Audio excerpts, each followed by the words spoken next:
Welcome back. I'm the archive. Let's unearth it. The Vikings kept whole families warm for hours with the central hearth cold as a stone. Not by magic, but by turning their house into a thermal battery. I've been reading the frostbound sagas and the dirt-smeared field notes for decades. Today, we're going to show exactly how a Viking longhouse could wake up comfortably warm in a frozen landscape, even when the main fire had burned down to coals. Stay with me to the middle, and I'll show you the single, grubby building material they used that outperforms modern fiberglass bats by a country mile. What they did: the Vikings stopped trying to keep the whole barn warm and instead engineered the building to store heat. A two-part trick of thermal mass plus turf insulation. Why it mattered? Fuel was precious. Driftwood and scarce timber were currency. Burning a roaring fire all night was a luxury nobody could afford. They needed a house that could soak up a short, hot fire and release that warmth slowly through the long, cold night. Plain and simple. Less burning, more banking of heat. Halfway through the first minute, here's the pattern break. A blunt fact that hooks the point.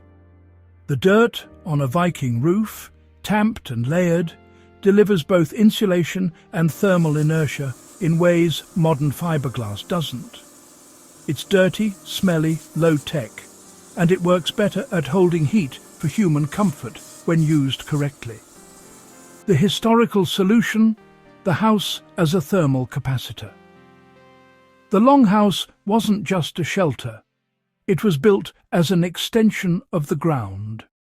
They sank floors a foot or two below grade, wrapped frames in turf, plastered walls with clay and dung, and thatched the roof under a layer of sod.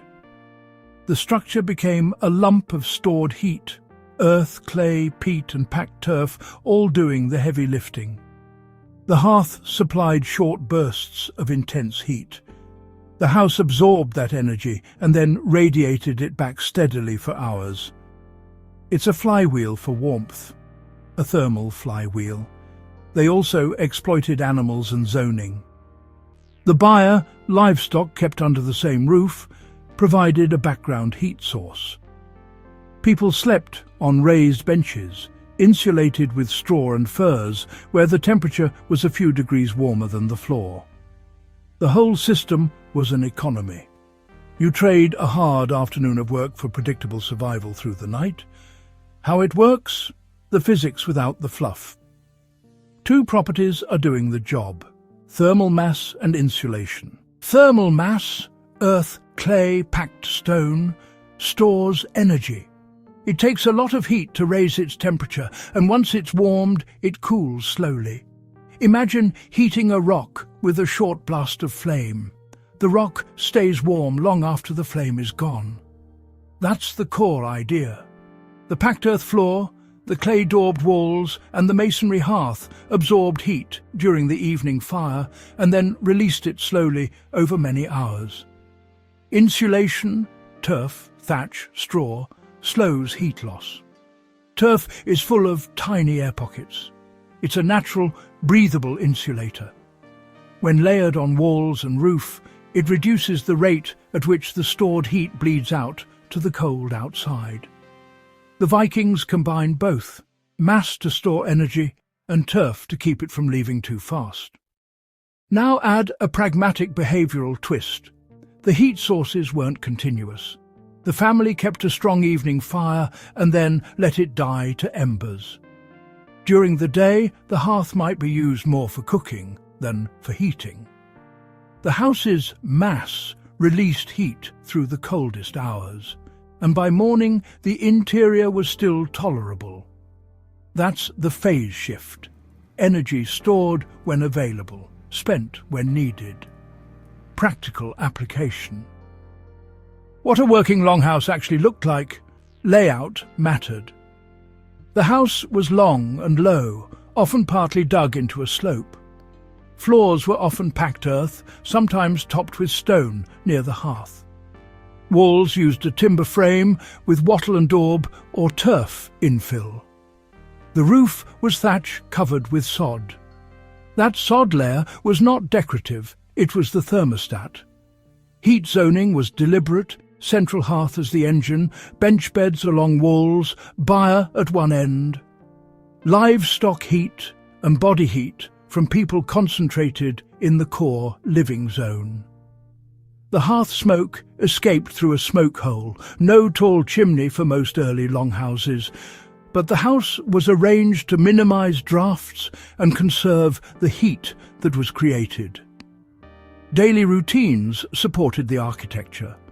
Evenings were communal, a good blaze, cooking and drying of clothes. At night, the family moved to the warm benches, close to the thermal core, with furs and straw bedding. The fire was maintained as a workable comfort, not as a full-time furnace. That's not slumming, it's efficient engineering, allied with hard common sense. Micro payoff. Why this is better than constant burning fuel savings were enormous. Instead of burning through piles of wood, a family burned enough to charge the thermal mass and then let the house do the rest. In treeless places like Iceland, where driftwood and peat were limited, this was not just clever, it was essential. The house also stabilized indoor temperatures, reducing physiological stress from temperature swings. A stable 35 to 45 degrees interior beats repeated drops below freezing in terms of human survival and livestock health. The dirty secret? Turf beats fiberglass for slow-release warmth. Here's the claim I promised. A properly constructed turf envelope, packed and drained, performs exceptionally as a slow-release thermal system. Fiberglass bats work well to slow heat transfer in modern framing, but they don't add mass. Turf gives both a modest R-value and a lot of mass when compacted and layered. In cold climates, where you need long-duration retention rather than rapid daytime heat, that combo is superior.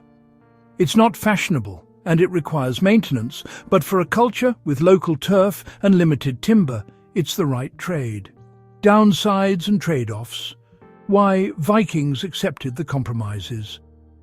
This system wasn't comfortable by modern standards. Smoke fouled the air, daylight was limited, damp and pests were a reality in turf walls. Maintenance was constant. Turf rots must be replaced, roofs grow grass and need trimming. The byre living arrangement is gross to modern sensibilities. Animals indoors bring smell and parasites, but the body heat and survival trade-off made it worth it.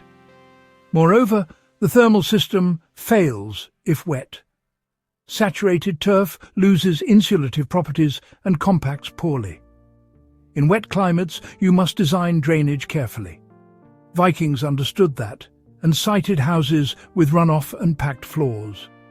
They tended their roofs and replaced sod sections as needed. It's a living architecture.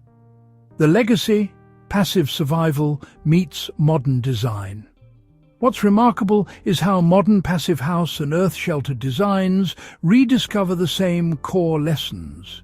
Use mass, shift thermal phases, and insulate with local materials. The Vikings did this with turf, peat, clay, and common sense. Today's architects use concrete, phase-change materials and engineered insulation.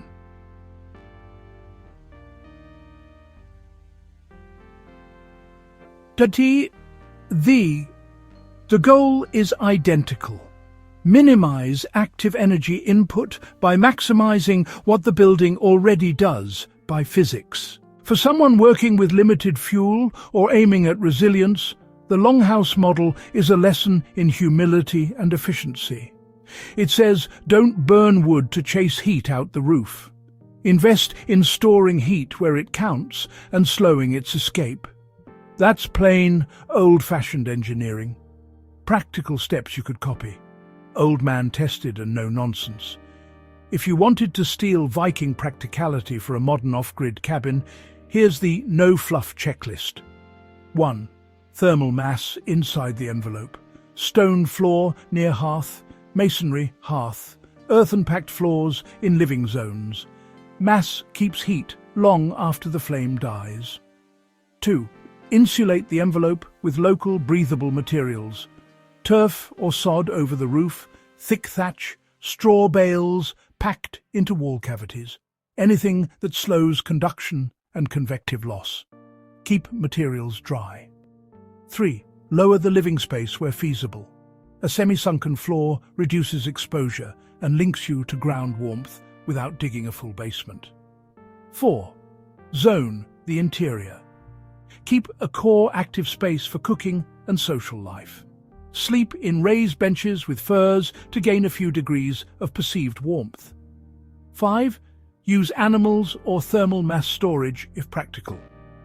A small livestock area or composting mass near living zones can provide steady heat.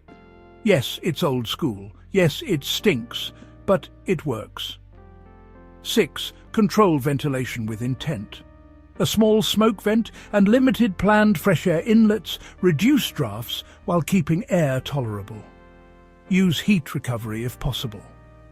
7. Maintenance matters. Turf roofs and walls need attention. If you can't commit maintenance, use more stable modern alternatives that mimic mass and insulation. The Viking longhouse is not a quaint relic.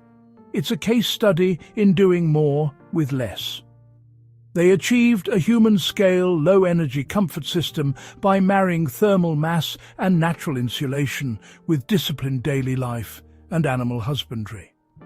You don't need high-tech to do passive warmth right. You need to understand materials, phase shift, and behavior. So the next time you hear somebody rhapsodize about modern insulation as if it's the only answer, remember the Vikings. A messy turf roof might not be pretty, but in the right context, it keeps a family alive through a long, cold night, better than a furnace someone can't afford to run.